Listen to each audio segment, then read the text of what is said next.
বিসমিল্লাহির রহমানির রহিম। প্রিয় সিরাজগঞ্জ ও পাবনাবাসী, আসসালামু আলাইকুম। আসসালামু আলাইকুম। ভালো আছেন আপনারা? আলহামদুলিল্লাহ। কিন্তু শুধু এতটুকু ভালো থাকলে চলবে না, আপনাদেরকে সহ সারা বাংলাদেশের মানুষকে আরো ভালো থাকতে হবে। কেন ভালো থাকতে হবে? এই যে আপনারা সারা মাঠ ধরে যে প্রায় হাজার লক্ষ মানুষ এখানে উপস্থিত আছেন, আপনারা হয়তো দেখতে পাচ্ছেন না যে মঞ্চের সামনে এখানে কিছু মানুষ বসে আছে, যেই মানুষগুলো গত 15-16 বছর ধরে তাদের পরিবারের কোনো একজন স্বজনকে হারিয়েছে। অর্থাৎ সে হয় খুনের শিকার হয়েছে, নাহলে গুমের শিকার হয়েছে, নাহলে জুলাইতে কোনোভাবে নির্যাতিত হয়েছে জুলাই আন্দোলনের সময়।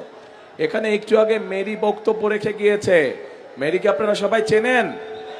মেরিকে আপনারা সবাই চেনেন, সারা বাংলাদেশের মানুষ মেরিকে চেনে। কেন? কারণ মেরি ভোট ডাকাতির বিরুদ্ধে প্রতিবাদ করতে গিয়েছিল, এবং প্রতিবাদ করতে গিয়ে সে সারা জীবনের জন্য তার নিজের দৃষ্টি শক্তি হারিয়েছে। তার বক্তব্য আপনারা শুনেছেন। এরকম হাজারো মেরি বাংলাদেশে রয়েছে।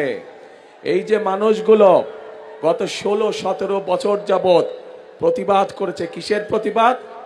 প্রতিবাদ করেছিল যে আপনাদের যে রাজনৈতিক অধিকার, সেই যে স্বৈরাচার যারা পালিয়ে গিয়েছে গত 5ই আগস্ট, তারা যে আপনাদের রাজনৈতিক অধিকার, কথা বলার অধিকার, ভোট প্রদানের অধিকার যে কেড়ে নিয়েছিল, সেইটার বিরুদ্ধে প্রতিবাদ করতে গিয়ে মেরি সহ মেরির মতন আরো আমাদের হাজার হাজার ভাই বোনেরা নির্যাতিত হয়েছে, পঙ্গুত্ব বরণ করেছে, এমনকি বহু মানুষ জীবন পর্যন্ত উৎসর্গ করেছে।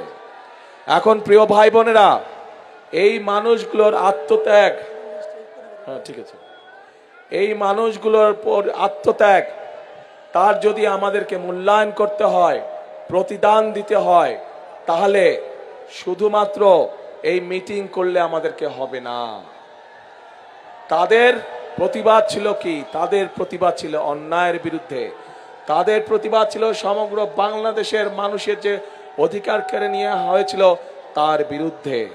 এবং এই অধিকারকে যদি প্রয়োগ করতে হয়, এই অধিকারকে যদি কেড়ে নেওয়া অধিকারকে যদি ফিরিয়ে আনতে হয়, তাহলে অবশ্যই 12 তারিখে আপনাদেরকে সোচ্চার হতে হবে। পারবেন সোচ্চার হতে? 12 তারিখে যদি আপনারা জবাব দিতে পারেন ধানের শীষে সিল মারার মাধ্যমে, তাহলে সেই স্বৈরাচাররা যারা আপনার অধিকার কেড়ে নিয়েছিল তারা তাদের জবাব পাবে। আমরা সব সময় বিএনপি করি যারা, আমরা শান্তিতে বিশ্বাস করি। আমরা সকল ধর্ম বর্ণের মানুষকে নিয়ে আমরা একসাথে শান্তিতে বসবাস করতে চাই। আমাদের কাছে মুখ্য হচ্ছে সে বাংলাদেশের নাগরিক।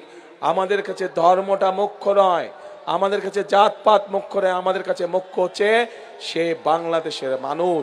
কাজেই মানুষকে মানুষ হিসাবে আমরা মূল্যায়ন করতে চাই, মানুষকে মানুষের মূল্যায়ন করতে হবে। এবং সেই জন্যই প্রিয় ভাই বোনেরা, আমরা যদি দেশে জনগণের শাসন কায়েম করতে পারি, আমরা যদি দেশে জনগণের সরকার প্রতিষ্ঠিত করতে পারি, আমরা যদি দেশে জনগণের কাছে জবাবদিহিমূলক সরকার প্রতিষ্ঠা করতে পারি, তাহলেই একমাত্র সম্ভব দেশ এবং জনগণের প্রকৃত যে সমস্যাগুলো আছে সেই সমস্যাগুলোর সমাধান করা। প্রিয় ভাই বোনেরা, আজকে সিরাজগঞ্জ এবং পাবনা সহ এখানে বহুত কাজ করার আছে, অনেক কাজ করার আছে। যেই কাজগুলো করলে এলাকার মানুষের ভাগ্যের পরিবর্তন হবে, যেই কাজগুলো করলে এলাকার উন্নয়ন হবে।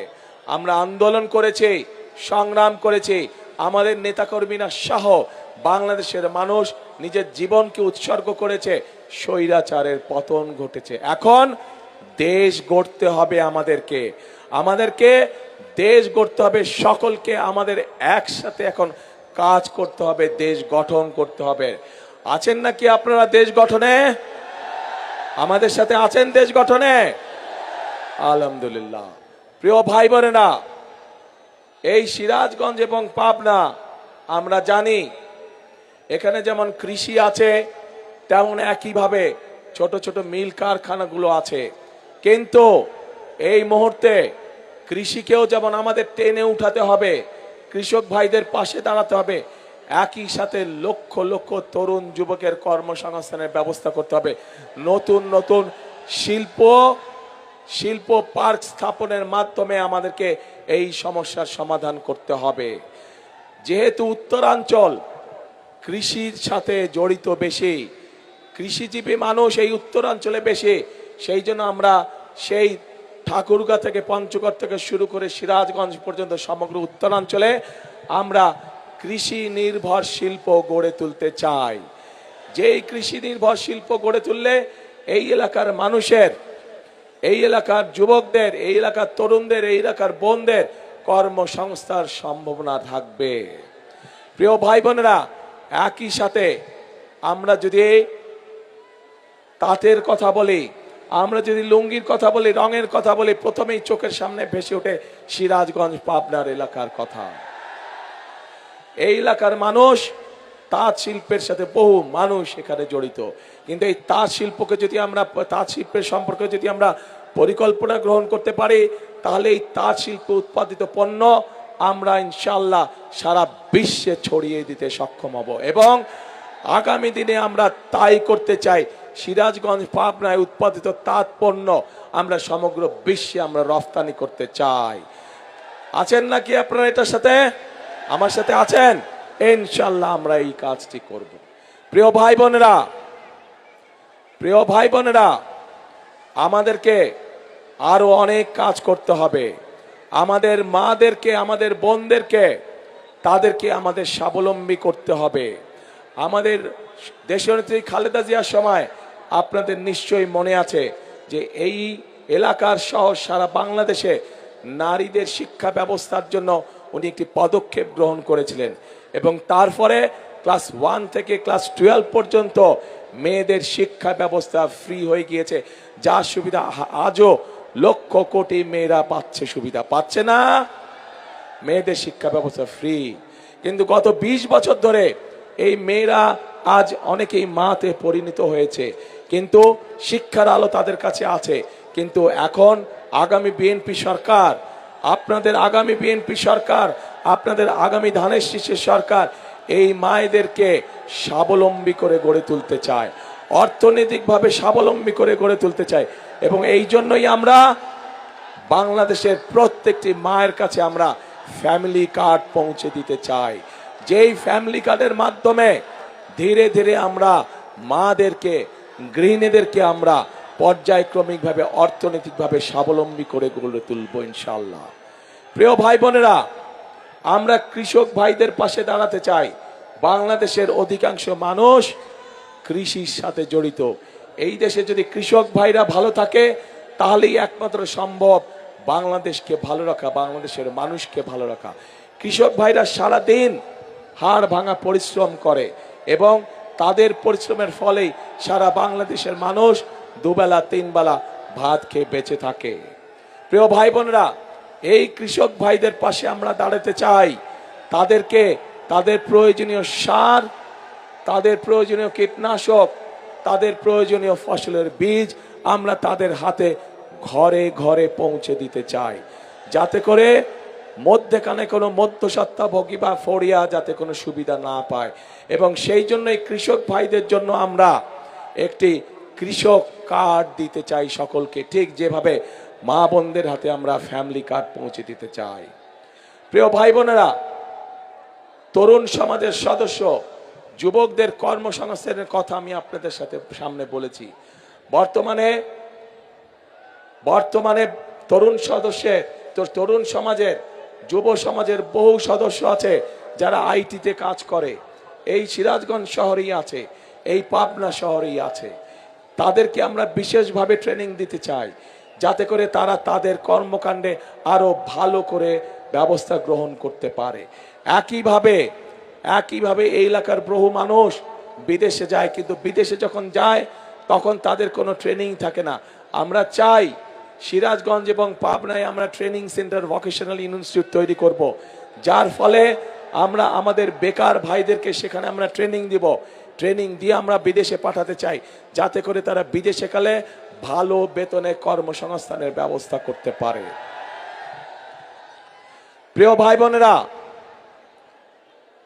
বাংলাদেশে যেমন ডাক্তার দরকার, বাংলাদেশে যেমন ইঞ্জিনিয়ার দরকার, বাংলাদেশে যেমন আর্কিটেক্ট দরকার, ঠিক আমাদের ছেলে মেয়েদের মধ্যে থেকে আমরা ক্রীড়াবিদও তৈরি করতে চাই। এবং সেই জন্যই যেই ছেলে বা যেই মেয়ে যেই খেলায় ভালো, তাদেরকে আমরা খুঁজে খুঁজে বের করে আনতে চাই এবং বের করে নিয়ে এসে তাকে আমরা সেই খেলায় ট্রেনিং দিতে চাই যেই খেলায় সে ভালো, যাতে করে সে শুধু আন্তর্জাতিক নয়, শুধু জাতীয় পর্যায়ে নয়, আন্তর্জাতিক পর্যায়ে যাতে তারা দেশের জন্য সুনাম বয়ে নিয়ে আসতে পারে। প্রিয় ভাই বোনেরা, আমরা আরেকটি কাজ করতে চাই। বাংলাদেশের একটি শ্রেণীর মানুষ আছেন, যেই শ্রেণীর মানুষ আমাদের জন্ম থেকে মৃত্যু পর্যন্ত আমাদের সাথে সম্পৃক্ত থাকেন। বিভিন্ন সময় জীবনে চলার বাঁকে, বিভিন্ন কষ্টের সময়, বিভিন্ন দুঃখের সময় তারা আমাদেরকে মূল্যবান উপদেশ দেন। কিন্তু এই মানুষগুলোর অনেকেই অনেক কষ্টে থাকেন, অনেক কষ্টে দিনাপাত করতে হয়। এই মানুষগুলো কারা? এই মানুষগুলো হচ্ছে আমাদের বিভিন্ন মসজিদ মাদ্রাসা সহ, মসজিদ মাদ্রাসার খতিব, ইমাম সাহেব সহ মুয়াজ্জিম সাহেবরা। শুধু তাই নয়, অন্য অন্য ধর্মেরও যারা ধর্মগুরু আছেন তারা এর মধ্যে পড়ে।